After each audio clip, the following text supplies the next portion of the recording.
Hi, I'm Clark Kellogg. I've attended basketball games from coast to coast over the years as a participant, broadcaster, parent, and fan. And believe me, I've seen my share of unsporting behavior. The purpose of school sports is for kids to have fun, develop their skills, and learn lessons that will last a lifetime. So when you attend a school contest, please keep that in mind. Remember to behave in a way that reflects positively on your child, your school, and your community. Let's respect the game. This message presented by the Ohio High School Athletic Association.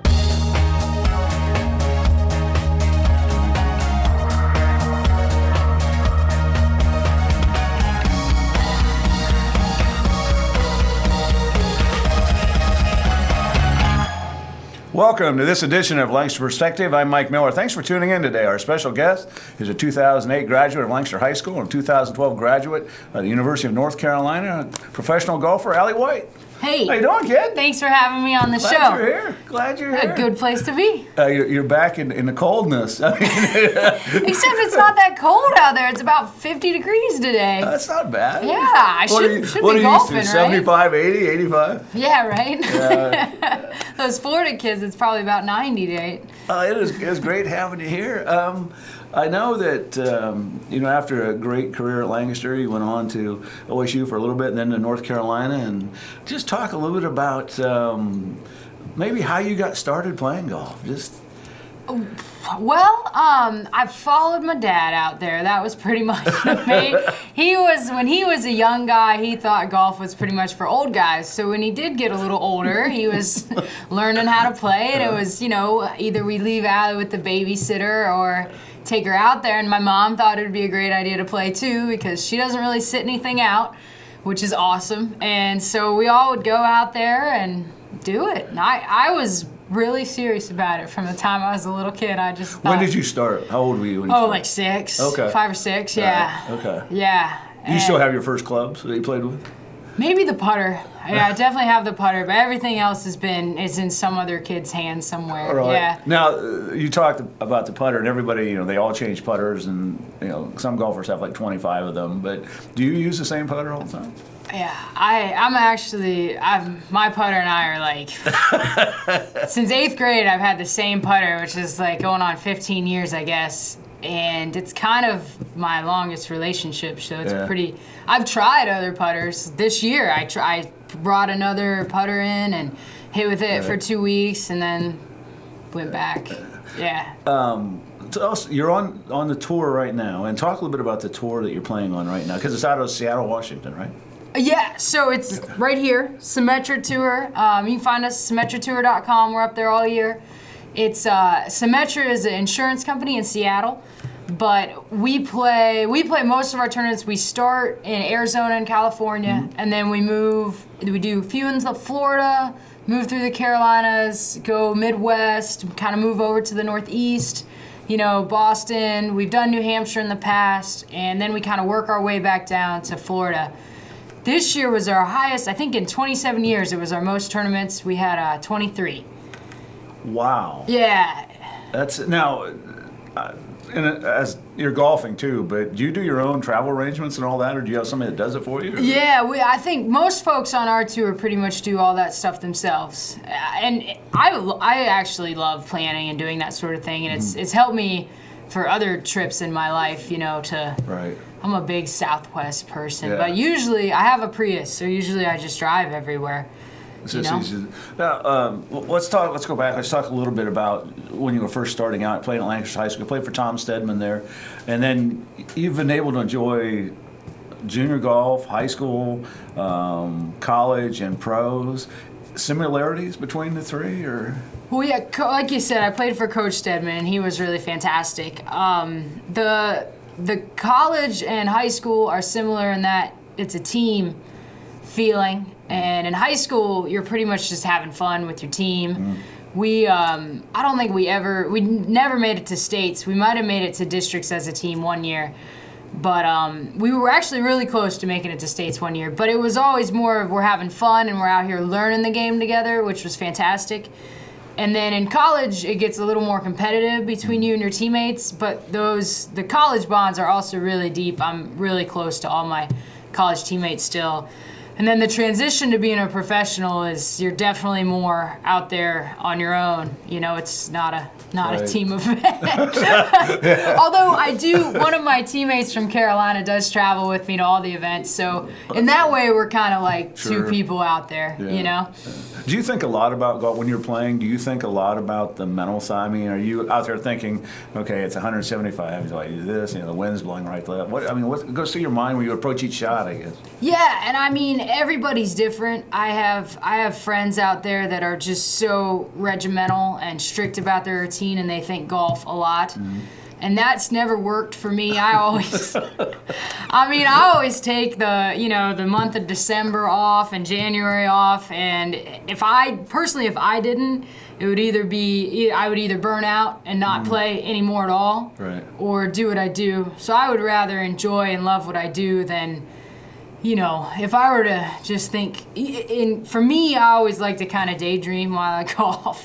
So if I can check in and get focused about 2 minutes before I hit the shot and absolutely be committed to my plan, then that's enough time of thinking about the actual shot for me. When you're in season, you're playing a lot. How many balls you hit, like a week or a day, or you hit a couple buckets and say that's it, or? It's really you just kind of get in this flow of the week. I think the most I went on the road this week was 5 weeks in a row, and usually on Mondays you're gonna travel to where the tournament is. Mm-hmm. You might get there in time to hit a bucket of balls or scope out the course, but usually not. And then on Tuesday you're gonna play an 18-hole practice round, and you'll probably do a little practice. The practice round takes a lot of time because you hit balls from lots of different places, and you map out the greens and that sort of thing. And usually on either Wednesday or Thursday will be a big practice day. You hit a few buckets of balls, and you'll chip and putt and get the feel of the greens a lot. And then one of the other, either Wednesday or Thursday on the other day, it'll be a Pro-Am, which is how our tour really is able to go. It's about, I think it's $3,000 for a Pro-Am team to play in that spot, and they'll get a professional to play along with them, and that's how we have our purse for our tournament. So that's really important to our job, is to make sure those people enjoy themselves and feel included. And then Friday, Saturday, Sunday is go time. So unless I'm hitting it absolutely terribly, I don't really hit balls during the actual tournament. Minus warming up, it takes me about an hour and a half to warm up. Now, do you have a caddy, or do you know how does that work? There's it's called the Friends and Family Plan. Yeah. I've been there. I know. Yeah, it's about $700 a week to get a professional caddy. And those folks will go out there and scope the course out for you and be there for everything,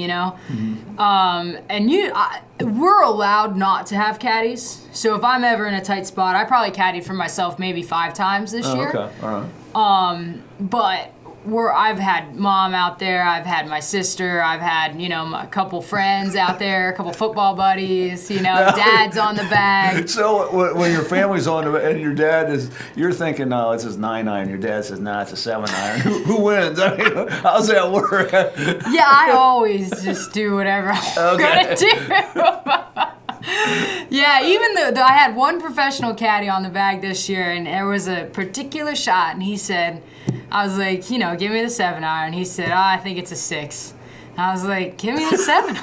And I stuck it to about 3 feet, and he was like, guess it was a 7-iron. Don't ask me again. Yeah, but that said, I've totally been wrong plenty of times.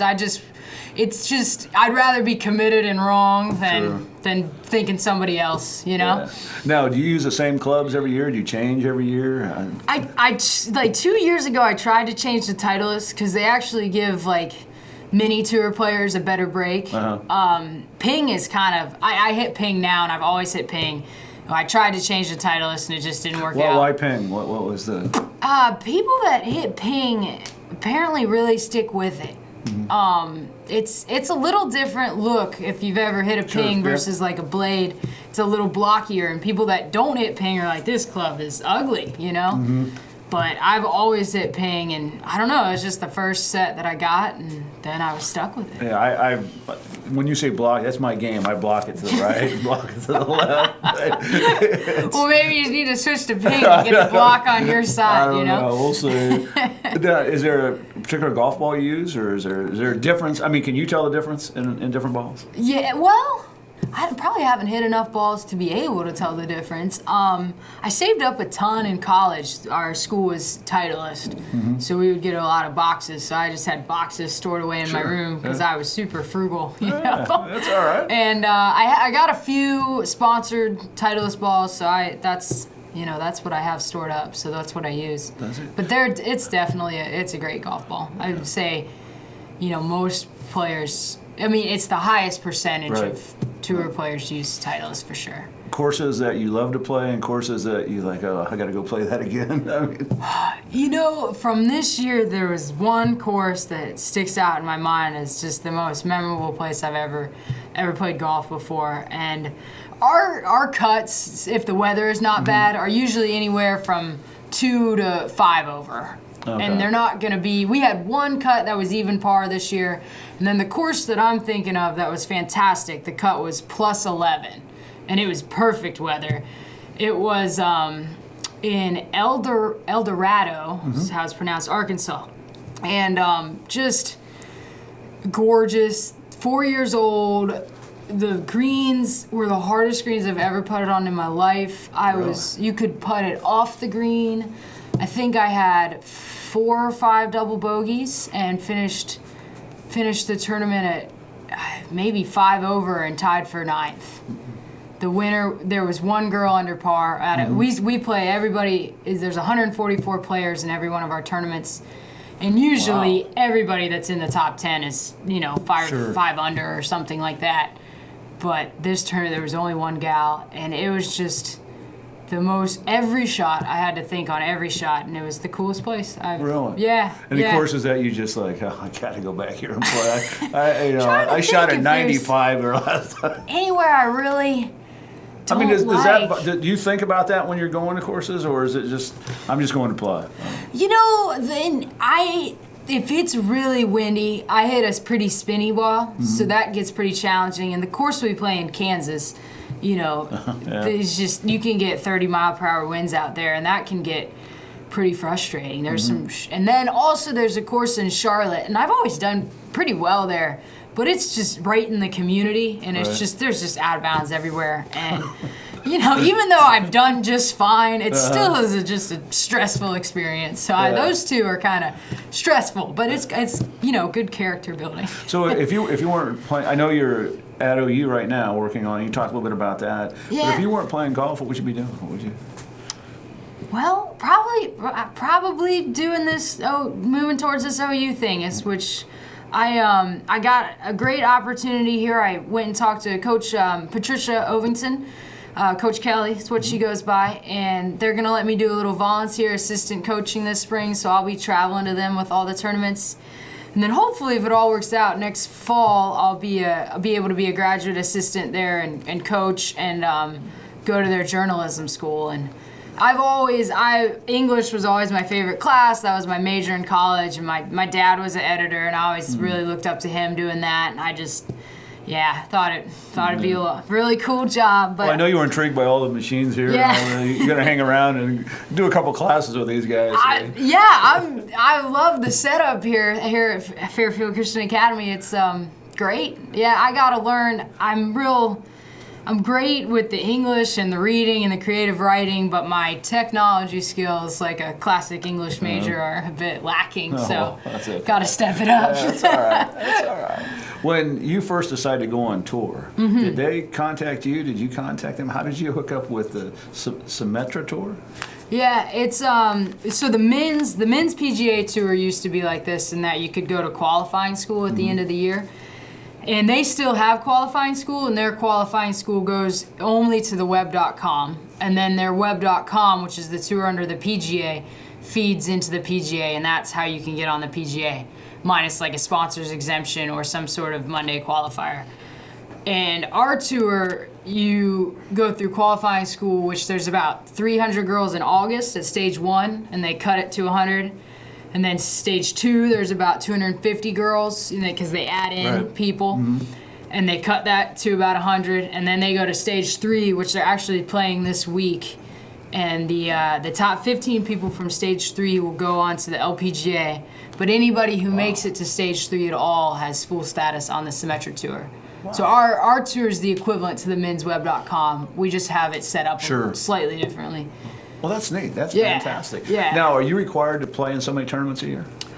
No, not at all. It's whatever you can play in. It's so there's entry fees. Like even for the PGA Tour, those guys, pay an entry fee unless you're Tiger and they pay you to come play. Yeah. But so if you pay it's $500 entry fee. So if you're it's like kind of glorified gambling. I like to think of it as.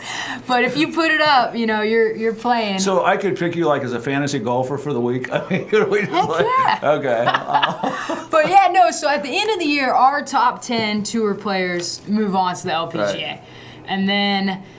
Like, for me, I've been in the top 80 the last 2 years, so I didn't have to necessarily go back to qualifying school. I was able to just re-qualify for the tour, which was an inexpensive route. Like, qualifying school is like $5,000. So, wow. Yeah. Wow. Yeah. Anybody on men's, women that you look at and you follow, I guess? Well, it was hard not to watch Jordan Spieth last year. He was incredible. When I was in high school, I played on the American Junior Golf Association tournaments, and they have a East Coast versus West Coast every year. So I was like 18, and he might have been 13 or something like that. And I got to play him, my partner and I, because you do, it's a lot like the Ryder Cup, you do 4-ball or best ball. And he won then too. But it was amazing what a year he had. I'm trying to think, he's not my favorite. I think he's amazing. And I'm not like a Tiger fan, but I wouldn't mind seeing him get better. Lorena Ochoa, as far as girls go, but she's retired now.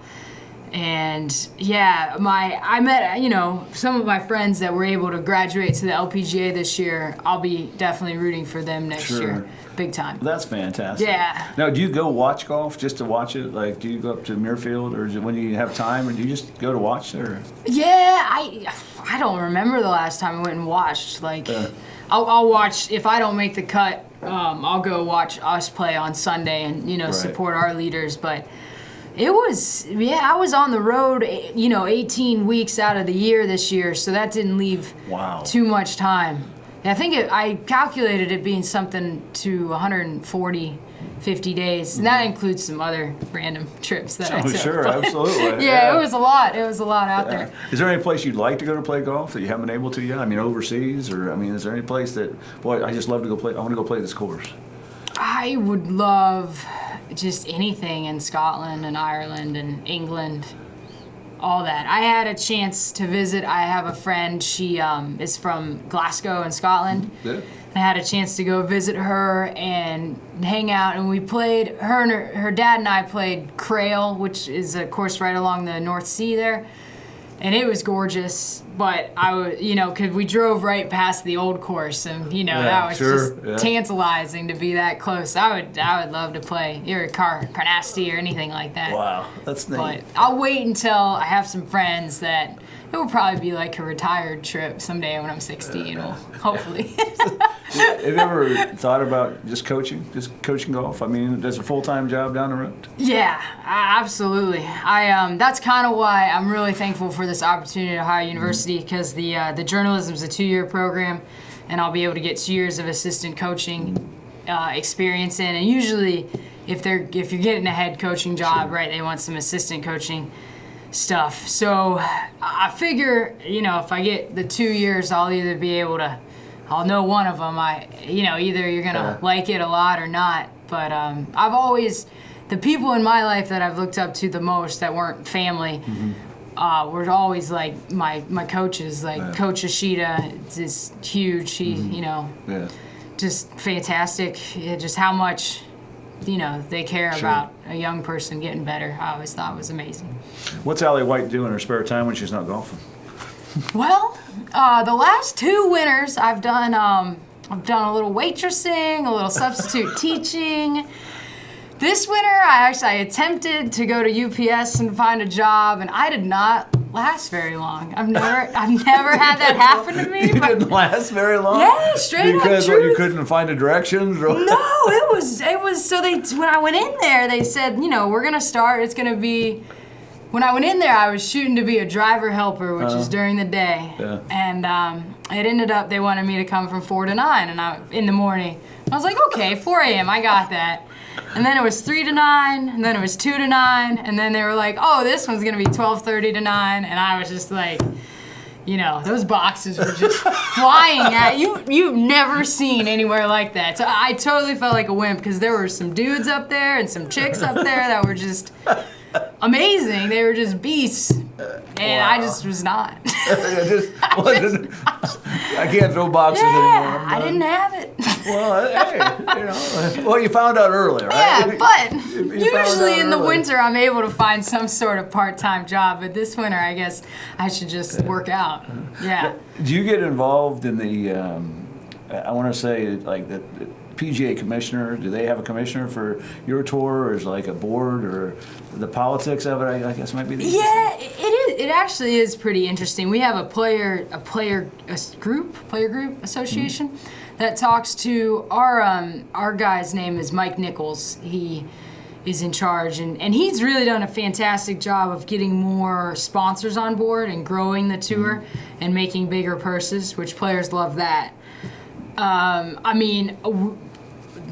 As players are kind of workers, it's a really interesting dynamic because you're almost a customer at the same time because you're putting up so much money in entry fees. And so when you're putting up that much money in entry fees and only, I think only our top 30, maybe top 40 people are making more than $35,000 a year. And once you fall off of that, you're really not making a lot of money. So usually there's some complaints from the players about various things. Oh, I'm sure. And they talk it over. But that can get tough. There's some legitimate concerns and there's some whiny stuff, and it gets pretty complicated. If you were commissioner of this tour for a day, what would you change, or what would you look at? I think my biggest change would be right now they have the top players always play in the Pro-Am tournaments. And it really just wears them out. And they're not always, a lot of times the top players are maybe a little more focused and not necessarily into making the sponsors have a great time and the fun, bubbly people. So I would just probably make sure I spread out that responsibility more. And right now, I would find a way to compensate those people that showed up to play in the Pro-Am. Because right now, we just do it as a part of the thing. And you might play that tournament and you might miss the cut and not make any money, but yet you work that week, and we can't make it without the sponsors, which is what we hear back from the commissioner is, well, we can't pay you guys because, you have to do that. Who are some of the sponsors? You can. Florida's Orange Juice, they do good stuff. Charlotte has an insurance company down there at that tournament. Asheville used to be a hospital. And it's actually one of my favorite things about our tour is usually every week we'll do a couple different outreach things. And then the Pro-Am money will also, so half of it will usually go to our purse, and then they'll usually be able to make half to go towards whatever charity the sponsor wants to do. I think one of the coolest charities is up in Sweetgrass, Michigan, up in the Upper Peninsula of Michigan, and they, go to, sick kids and babies that are, 1 pound and make them live. It's incredible. Have you ever been in Pro-Am and you got matched up with an amateur and you're thinking, oh my, this guy plays like Miller does, we're in trouble. Yeah, I love the Pro-Ams. I played in one in South Bend, Indiana with the best putter I've ever seen. I mean, the guy was shanking him off the tee, but he just looked at a putt and it would go in. And I have a great time, but sometimes you get people, and the worst question, like, to go and ask, because they don't get like a sheet that tells them who we are or anything. Like, usually they don't know what they're getting into at all. And they're like, wow, you guys are really good. You should think about turning professional. You're like, oh my goodness. Yeah, you're right. I should probably Next week I'll do that. I'll think that over. Wow. Yeah. So that one always hurts your heart a little bit, you know. Absolutely. It's been great having you here. We just have a few minutes left. Advice for young kids or people starting out in golf that maybe want to follow in Allie White's footsteps? Yeah, do it. Go do it. Don't let anybody stop you. It's a great game about making connections, and it'll open so many doors to you if you want to be a coach, if you want to be a player, if you want to work in the business side of golf. If you want to write about golf, it's fantastic, and you just really have to stay after it to make it happen, and ask for help. Get people to help you. There are a lot of people that want to help people. That's fantastic. Yeah. That's super. Well, I know you've had some great success, and good luck with OU, and hope that works out for you. And now, when will you start to go back to the tour? When's the first event that you have to? We start in February. I probably won't start until April. I think the OU season winds down at the end of April, so I should be able to get back after it all summer long. How many miles you travel a year? A lot. I just put 100,000 on my car, and it's about 3 years old. So. Wow. And that's mostly just golf. Just golf. Yeah. Wow. That's fantastic. Yeah, it's and what did you say you drove a Prism? A Prius. A Prius. Yeah. Okay. All right. So you got room for your clubs and I stick 2 people in it. It's great. Way more room than you think. Sardines. Just squeeze them in there. Whatever you need to do, right? Well, Allie, it has been great having you on today. It really has. Thank you so much for having me. I hope I hope you can stay around and work with the guys here and come back. And yes, I would love to. I know they're anxious for some golf tips too, but do the best you can with what you got there. Yeah, we can bargain. No doubt. There you go. The art of the deal, Donald Trump. Thanks, we appreciate it very much. Thank you. Thanks for tuning in to this edition of Lancaster Perspective. Remember, until we meet again, let's make a difference.